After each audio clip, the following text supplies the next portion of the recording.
In a small village called Podborno, located in the Pskov region of Russia, all of its residents mysteriously disappeared within just 1 year, all except for one elderly woman. The police were baffled.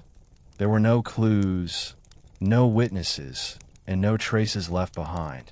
What could have possibly happened in this quiet and peaceful place back in 2005?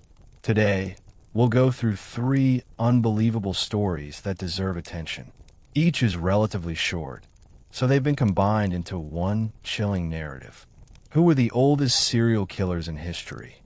And how did they manage to take lives so easily, even at such an advanced age? Let's begin with the eerie case of Podborno. It was November 2005.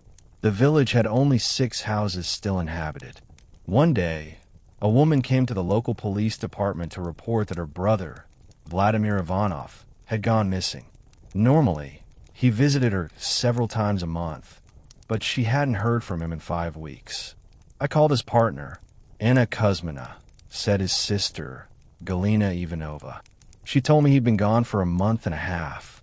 He left after we had a fight. I called all the relatives, but no one had seen him. Investigators went to the village where Vladimir lived. It turned out to be a dying settlement, just 6 yards, 2 of them already abandoned. Only 5 people remained there. Locals said that Vladimir wasn't much of a drinker, but when he did drink, he argued violently with his live-in girlfriend, Anna Kuzmina. After their last fight, he got angry, left her, and vanished. Anna suggested that he might have gone to St. Petersburg or the Leningrad region for work. Police issued a missing persons notice, but the search brought no results. That was only the beginning. 2 months later, there was still no sign of Vladimir. But then a new report came in. Another villager had disappeared. This time, it was 63-year-old pensioner Galina Volchika. The report was filed by our former partner, Anton Seryogin. Galia and I lived together in the village of Shogli, Anton told investigators. We had a fight a year ago, and she moved to Podborno. 2 weeks ago, she came to me and said she was moving to St. Petersburg to live with her relatives. She gave me an address and a phone number. I went to see her off, but when I got to her house, she was gone. The door was locked. Officers confirmed that Galina had indeed been living in Podborno, and neighbors insisted that she'd left for St. Petersburg voluntarily. Anna Kuzmina even claimed that she herself had accompanied the pensioner with her bags to the bus stop. She bought some alcohol in the shop, Kuzmina told the police, and we went down to the river with the others to have a drink before her trip. There were 5 of us, all the villagers. After that, the men went home, and I walked Galina to the bus stop and put her on the bus to Petersburg. There seemed to be no reason to suspect foul play, but Galina was never found.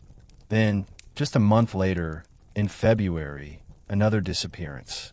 Sergei Yefimov, a resident of a nearby village, came to the police. He explained that his friend, Vladimir Schmidt, born in 1959, had gone missing. Sergei said that Vladimir was a tractor driver who had divorced in 2000 and moved to Podborno. After the 2 earlier disappearances, there were only 3 people left in the village: Anna Kuzmina, Vladimir Schmidt, and a woman named Lyubov Baskakova, who used her home there as a summer dacha, coming only on weekends. By mid-February 2006, Vladimir also stopped showing up at his friends' houses. Concerned, Sergei went to check on him, but found his friend's door boarded up. The 2 remaining women in the village told him that Vladimir had probably left for St. Petersburg, saying he was tired of everything. Sergei was confused. His friend hadn't even said goodbye. Now, a horrifying pattern was becoming clear. 3 villagers had disappeared one after another. The police were at a loss. Each time, the same explanation surfaced. They went to Petersburg. But the illusion of coincidence shattered when yet another report came in. A body had been discovered in a pond near Podborno. It was Lyubov Alexandrovna Baskakova, the weekend resident who had been considered alive until then. Forensic experts determined that she had died from a severe head injury. In other words, she had been murdered. Investigators began questioning the remaining locals. They learned that Lyubov actually lived in St. Petersburg with her daughter and son-in-law, visiting the village almost every weekend. When she failed to return to the city, her worried family asked a friend who lived nearby to check on her. When he arrived, the house was empty. Her only neighbor, and now the sole remaining resident of Podborno, was Anna Kuzmina, who claimed, "Didn't you know? Lyubov went back to Petersburg." She even added that she had seen her leaving through the window. But the friend knew for certain that Lyubov had never returned to the city. He searched near the spot where Anna said she'd last seen her and found the woman's body.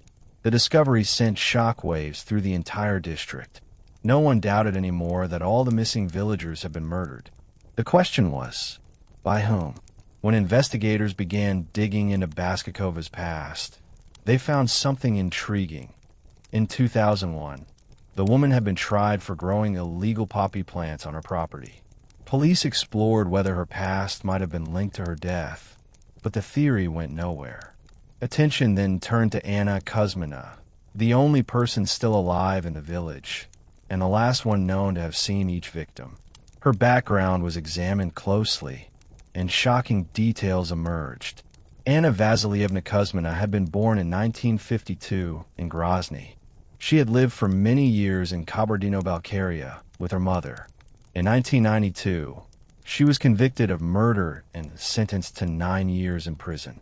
What happened next in Podborno would reveal that this quiet, gray-haired pensioner, the only survivor in a vanishing village, was hiding a monstrous secret.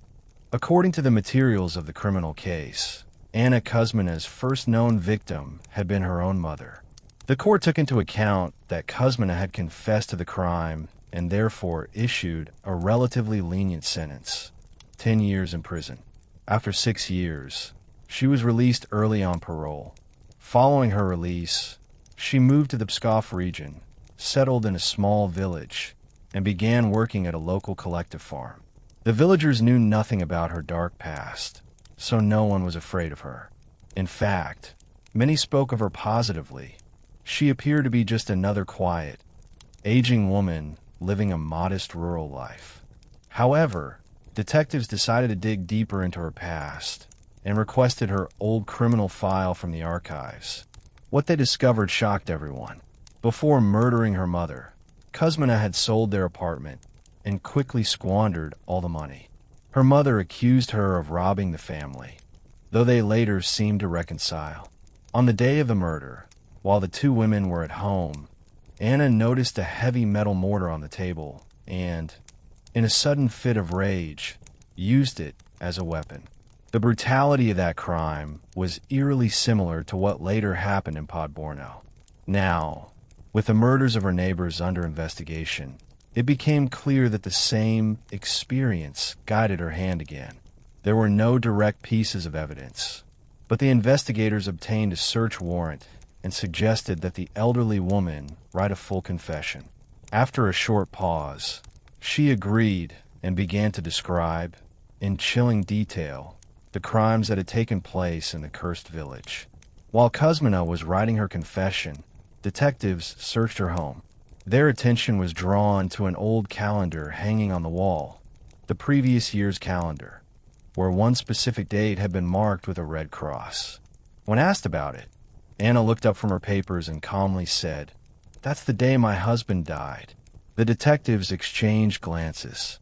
Could it be that he hadn't just died, but had been killed? They checked the records. Indeed, a man had gone missing from Podborno around November 2005. From that moment, Kuzmina's further confessions erased any remaining doubts. It turned out that the frail 55-year-old peasant woman had single-handedly wiped out her entire village. In 2004, her partner, Vladimir Ivanov, had moved in with her. They weren't officially married, but lived together as husband and wife. At first, everything seemed fine. They got along, shared chores, and lived peacefully.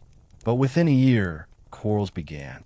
One night, after another drunken argument, Ivanov left and didn't return home until late. Furious, Anna went to his room the next morning. He was sitting by the table, facing away from her. She picked up a hammer, approached him from behind, and struck him on the head, killing him instantly. Afterward, she dragged his body outside to the iron stove and burned it, though some reports claim she instead dumped it in a nearby swamp to hide the remains. Either way, she returned home, marked the date in her calendar, and carried on with life as if nothing had happened. Now a widow, Kuzmina was left without any means to survive. Her neighbors, unaware of what she'd done, helped her with food and money.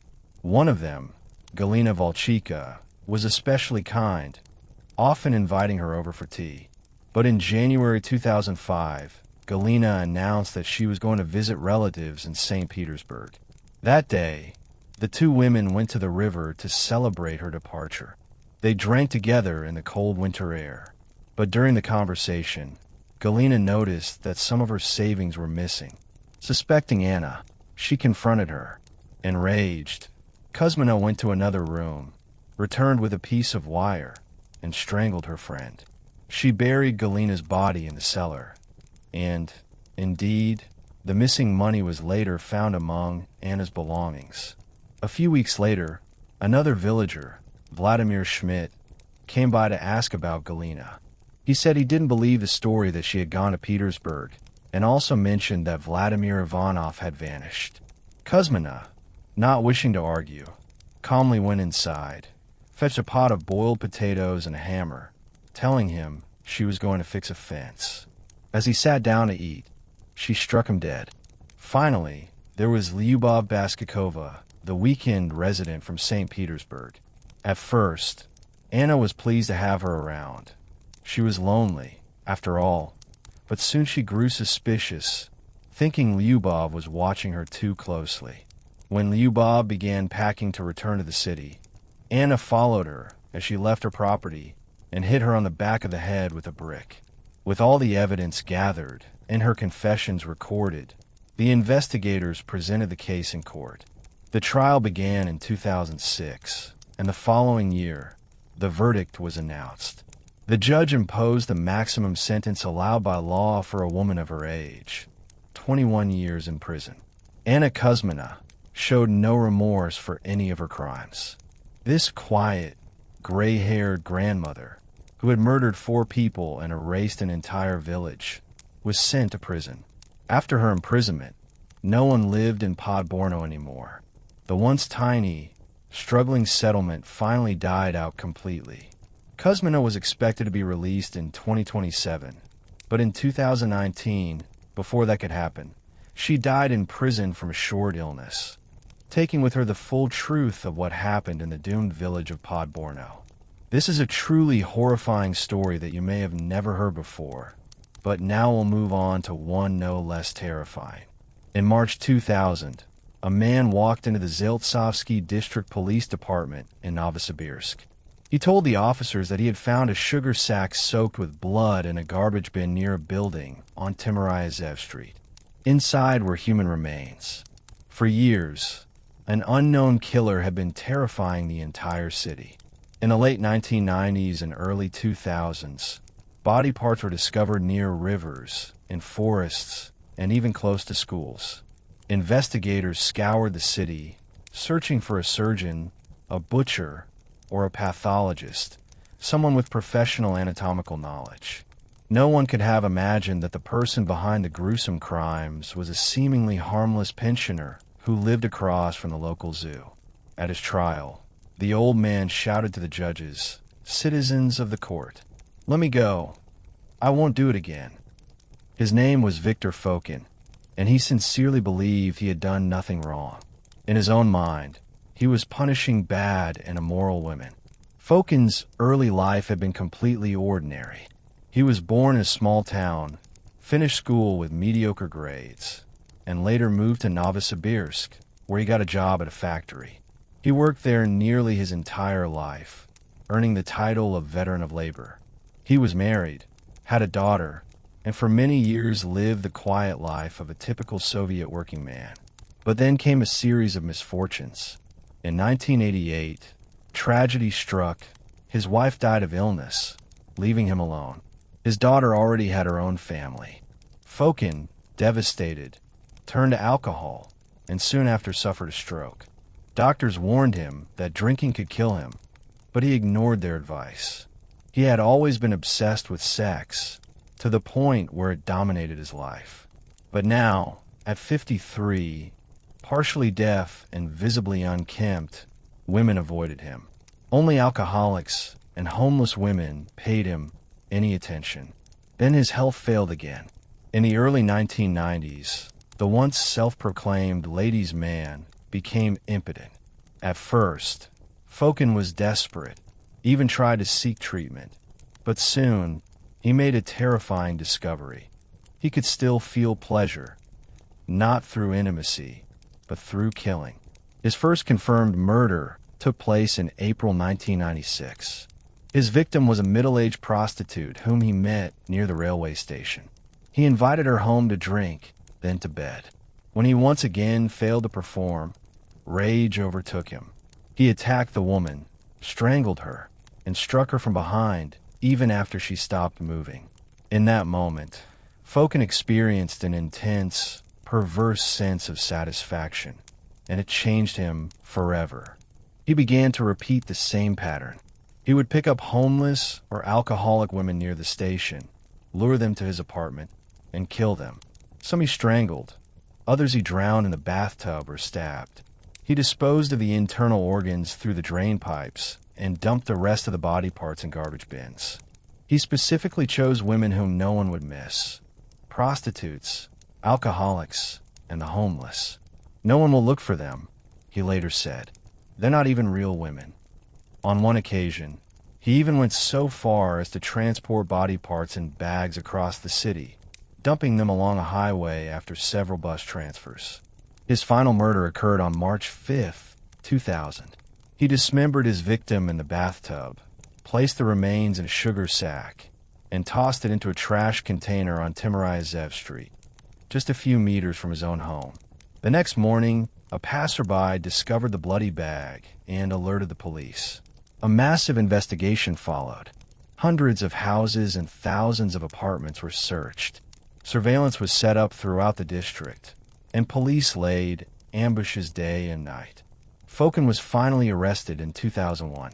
By then, he had killed 9 women, aged between 18 and 55. He always asked his victims beforehand whether they had family or friends, choosing only those who were completely alone. When the police searched his home, they found numerous women's belongings, clothing, jewelry, and shoes. During his first interrogation, Fokin coldly declared, "I only killed worthless people, bums, drunks, women who aren't really women. They just pollute society." Psychiatrists diagnosed him with necrosidism, a disorder in which sexual gratification comes from mutilating or killing. However, a full psychiatric evaluation concluded that Fokin was sane and fully aware of his actions. The trial took place in May 2001. The courtroom was small and filled with an unpleasant odor. Fokin, despite the heat, wore a filthy padded jacket and refused to change. Only his sister, Nina, attended the hearings. His daughter refused to appear, saying she wanted nothing to do with her father. Under Russian law, the death penalty could not be applied due to Fokin's age. He was 66 at the time. The prosecutor requested a 20-year prison sentence. The court found him guilty of 9 murders, taking into account his age, disability, and partial cooperation, and sentenced him to 19 years in prison. During sentencing, the old man begged the judges to let him go, promising he would never do it again. In prison, his fellow inmates made sure his life was miserable. He feared he wouldn't survive long, and he was right. In February 2003, at the age of 67, Viktor Fokin died in a labor colony from heart failure. Cases of elderly serial killers are rare, but as this story shows, they exist. And sometimes, the most ordinary faces hide the darkest of monsters. Now we travel to Romania, 1838, the year a little girl was born into a wealthy family. Her parents named her Anna Rakin. From early childhood, Anna was adored and spoiled. For that era, she received an exceptional education. Her well-off parents spared no expense, hiring the best tutors and sending her to elite schools. By the time she came of age, Anna was fluent in 5 languages, well-versed in medicine, and deeply interested in chemistry. A brilliant future seemed guaranteed for her, until fate took a dark turn. As a young woman, Anna fell in love with a handsome Hungarian officer. The brave soldier rewarded her affection by infecting her with a venereal disease, then disappearing without a trace. Heartbroken and humiliated, Anna developed a deep hatred toward all men. Her parents, however, had other plans. As was customary in those times, they arranged a marriage for their daughter. The union produced 2 children, but both died in early childhood. Some blamed Anna's illness. Others whispered that she herself despised her children. Nearly 20 years into her marriage, Anna's husband suddenly died. The cause was never recorded, but rumors abounded. Whatever the truth, after his death, Anna expected to inherit wealth, yet found herself nearly penniless. Her late husband had been a poor manager and squandered the family fortune. Too proud to ask her parents for help, Anna decided to earn her own living. Using her knowledge of chemistry and medicine, she set up a small laboratory in her home and began treating locals as a healer. Her skill was remarkable. She cured illnesses others could not, and peasants came for miles around to seek her help. They affectionately called her Baba Anuka, the wise woman and healer. Before long, she was earning excellent money, but her appetite for wealth only grew. She began creating potions that helped young men avoid military service, concoctions that made them sick and weak for weeks. Many survived, but some died. After several fatal cases, she quietly abandoned that line of work. Her next idea was even darker. One day, a woman complained to her about her unfaithful husband. Baba Anuka offered her a special potion, one that would stop the man from straying forever. It worked exactly as promised. The husband never cheated again because he died shortly after. From then on, a new business was born. Anuka's clients became local wives, women humiliated, beaten, or neglected by their husbands. To make her services seem mystical, she spread rumors that she had sold her soul to the devil in exchange for the power to make a love potion, one capable of restoring happiness or freeing a woman from a cruel man.